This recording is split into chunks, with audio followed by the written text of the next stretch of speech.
Alright, today we are working on the 350Z.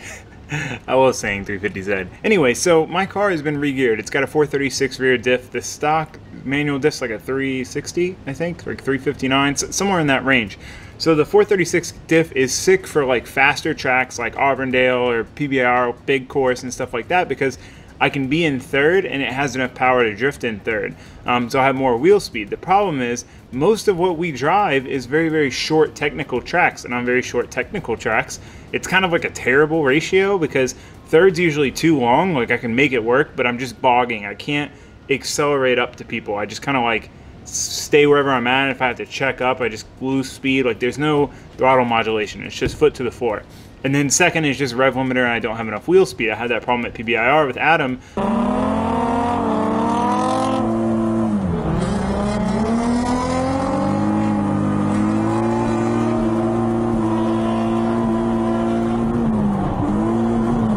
You know, he has a stock gear diff, and he would just pull away from me because he had more wheel speed, and I just was sitting there on rev limiter, and there was a part I couldn't even connect because I was just like da da da da da da da, and the car would straighten out.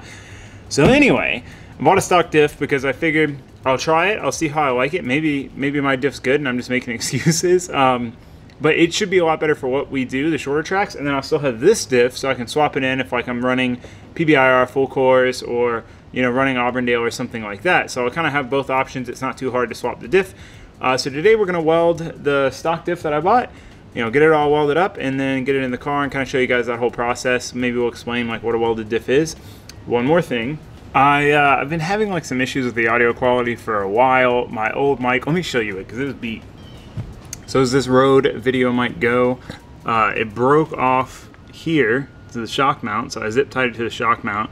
The like cold shoe part broke off, so I glued it back together. And the audio cord's plugged in all the way, and I was having weird issues with it, just like making horrible crackling noises when I move the camera. And the audio with this camera and this mic has never been good. It's always been peaky. So I finally decided to upgrade for you guys because I know how annoying terrible audio quality is. So I got this Shure something or another, VP83 or something. It's a powered mic. I don't have the fuzzy guy yet for it, but it should be here tomorrow. But anyway, let me know what you guys think of this mic. I'm very curious of your input. I adjusted the audio levels ahead of time and like recorded and tested, and I think this is good, but it might end up being peaky. I don't know. So forgive me for the audio quality for a couple of videos while I get this all dialed in. Also ordered a new lens that I'm very excited about. Should be showing up today. We might try it out today. Okay, it's probably been like 3 minutes of me talking in the beginning of this video. Yeah, I guess let me grab the stock diff. Picked it up off Facebook Marketplace for 120 bucks. My buddy Nick Johnson sent me the ad.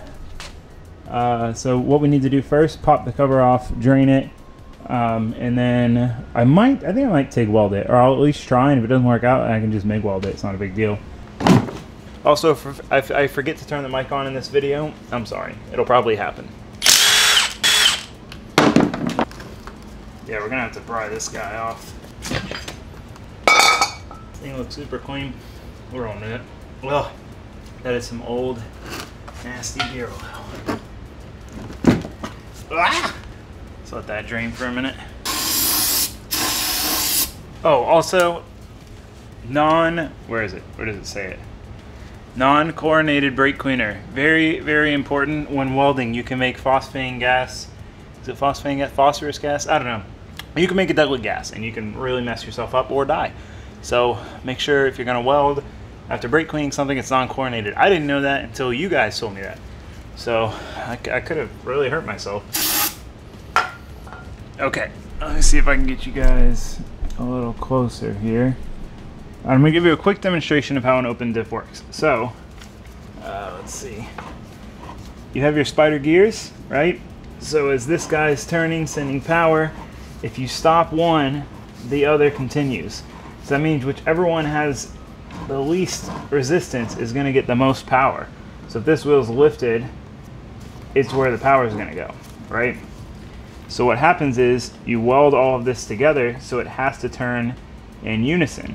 That's a welded diff. So the problem with that is, what happens is when you go around a turn, your outside wheel has to travel a farther distance than your inside wheel because you're turning like this. So if they're both going to spin the same amount no matter what, the inside wheel has to essentially lift off the ground and break traction in order to, you know, spin the same amount. If this one goes 10 feet, it needs to go 10 feet even if it's only going 2 feet. So that's why you get that kind of hopping noise. That's why people kind of caution against welded diffs in daily drivers, and that is also why welded diff cars are super hard to push, because if you start turning them, you have to break traction on the wheel to get it to turn. So if you push like an open diff car, a limited slip diff car, it's really easy. I mean, not necessarily really easy, but it's one thing to push one of those around. But to push a welded diff car around and have to turn, if you've done it, you know, it's miserable. Okay, so I'm gonna finish cleaning this out, get it up on the bench, and we can start welding. All right, well, I had a FUPA number 12 cup. This is all that's left of it. The O-rings always tore. Like, I don't know how you're supposed to properly attach it to that, because the O-rings that came with tore, and then I tried some different O-rings, and it was like a little too tight and broke the glass, so it's kind of depressing, because I dropped the first one, like the first day I had it. So we're going to use a number 8, which kind of sucks because that stick out is probably way too much. So we're not going to get enough gas flow, but we're going to need it to get, you know, be able to get in here like we want to. The reason I want to try TIG welding it is, 1, just for fun, just because I want some more practice TIG welding, might as well. 2, when you MIG weld this, you get a bunch of slag everywhere. Last time with the Miata diff, I covered up the ring gear, but I still got a bunch of slag in it that I had to like chisel out. TIG is so much cleaner, so might as well. Educational purposes for myself. Oh, and let me show you guys what you need to weld. Basically, you weld the gears to the case, to the housing, and then weld the gears to each other. And you know, I'm going to do that on both sides. So the gears will be welded to here and to themselves. Some people say you need to plate it. You need to put a plate in here and weld that to the gears. I have never had a diff that was plated. I think the one that's in the Z right now is plated, but I went years with welded diffs that were not plated. I actually had a guy weld my diff when I first started drifting. I didn't know much about welding or anything, and he literally put a tack weld on each spider gear, just tack welded each one together, and it lasted like a solid, I don't know, like 6 months or something, like a bunch of events with one tack weld between each gear. So pretty sure welding all the gears together and welding them to the case will be fine. I think it's unnecessary to plate it. I really do. And plus, like, I had that one broke, but it just broke into an open diff. It just broke the tack welds and became an open diff again. Like, I don't think it's a big deal. But if this breaks, then maybe it is. But also, if it breaks, it's probably because of my crappy welding, because I'm not very good at this. Okay, I'm gonna get started.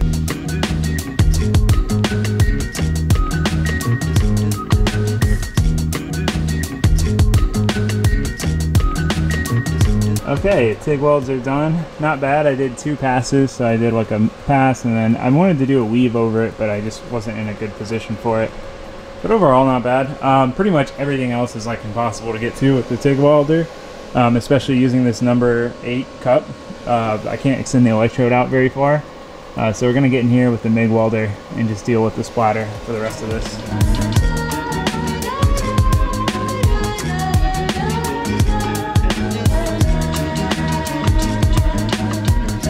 Okay, we're gonna switch focus to getting the diff out of the Z because there is a storm brewing, as always, here in Florida. Rains every day, right, Steve? It does. Oh, Steve's here. I don't think we talked about that yet. Steve's here. Got the first half of the diff welded. Gonna weld the second half here shortly. But right now we're gonna start getting this diff out, which is easy. Once we get it jacked up, I'll show you guys the process. Okay, so pretty simple process under here. Gotta take the axle bolts out on both sides. Probably gonna have to unbolt the exhaust. That's annoying. Maybe not. We'll try not to. 4 drive shaft bolts, and then this rear bolt, and then these 2 front bolts here. Which the sleeve bar is also gonna be annoying to get around. Drop it down at least. Brackets are easy enough to. Yeah, you're right. Just swing it down out of the way. But yeah, I mean, in the grand scheme of things, not a very complicated process. For those of you doing this at home, following along at home, get your tools ready and wrench with us, like Bob Ross. Bob Ross, is that his name? Yeah. The paint guy. Yeah. So Bob Ross of happy mechanics. Little trees. Yeah, we're gonna do happy little diff swaps.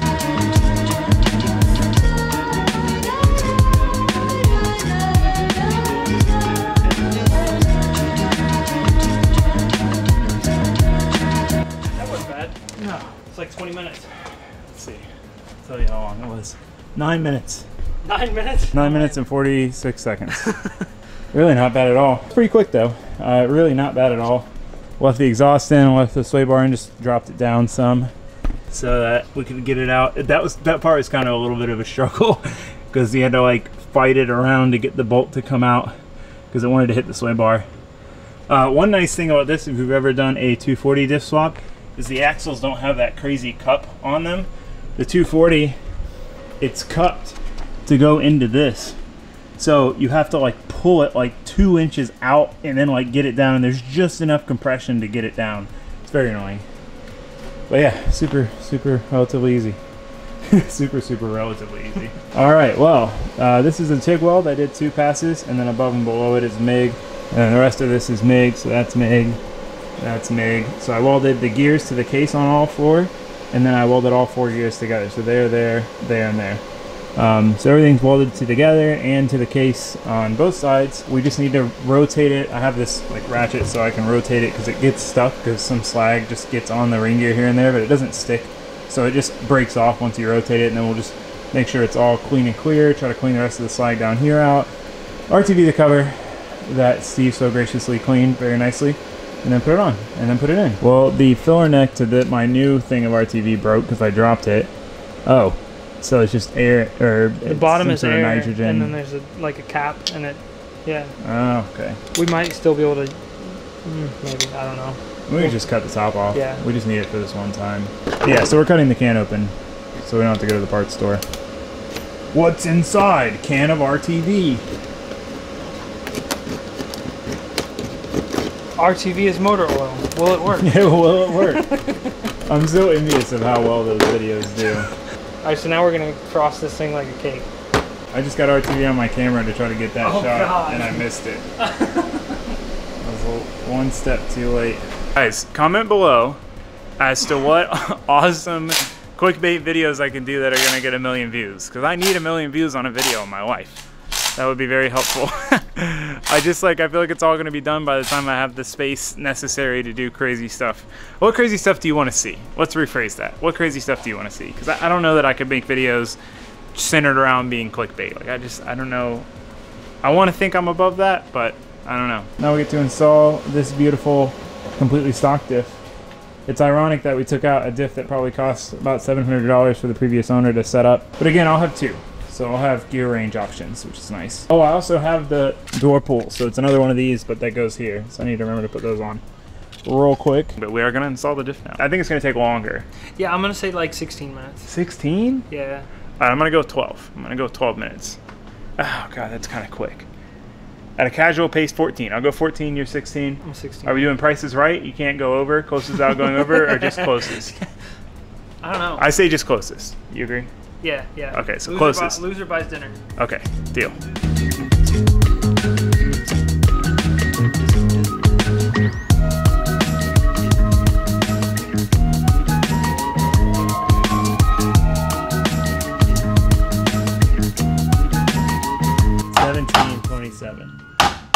So we were pretty close. Well, we had drive shaft woes. It just didn't line up correctly because there's rust in the center, like where the pinion flange is. So it was 1727, so Steve was closest. So I buy dinner, which I was gonna do anyway because you're helping me. So it works out. Yeah, wrapping that up. I'm gonna go ahead and get started on changing the wheels to the last set of tires I have mounted. Then I gotta go mount tires, which is it's not bad. It's not the most enjoyable thing. Not bad though. All right, I got my new lens. Well, bring me car parts. New lens is on. It's pretty rad. I like it. Look at this, power zoom. Pachow. Pachow. Now we can really capture some drifting. Power zoom, and I can manual zoom. Just burp up. But it's pretty good. You can also like see me, so it's nice because it's long enough to film drifting, but close enough to where I don't have to change the lens to talk and be like, oh, hey, this happened or whatever.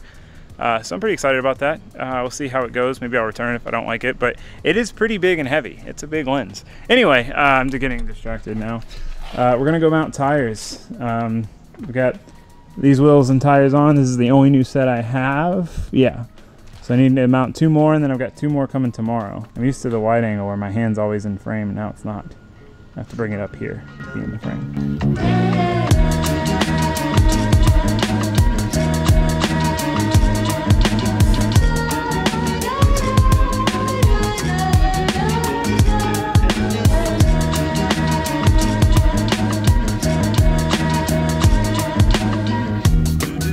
Alright, well, tires are mounted, everything's good to go. I'm gonna load up tomorrow. Part of me wants to load up tonight just because, like, it's kind of nice loading up at night because it's not so dang hot out, but it also kind of sucks because you can't see anything, and it's late, and I don't want to be that guy to my neighbors starting my loud car up and my diesel truck backing my trailer out of my yard. So we're gonna save that for tomorrow. This weekend is gonna be nuts. If you guys are here this long, you should watch the video because it's gonna be rad. There's gonna be some gnarly tandems. I can't wait to try to like beat Matt or Matt beat me. I mean, he's got a pretty good chance of beating me, but you know, I'm the underdog here. I'm gonna try. It's gonna be rad being able to just smash into him, and it's gonna be a lot of fun. I hope to see you guys. Thanks for watching. Thanks for subscribing. Goodbye.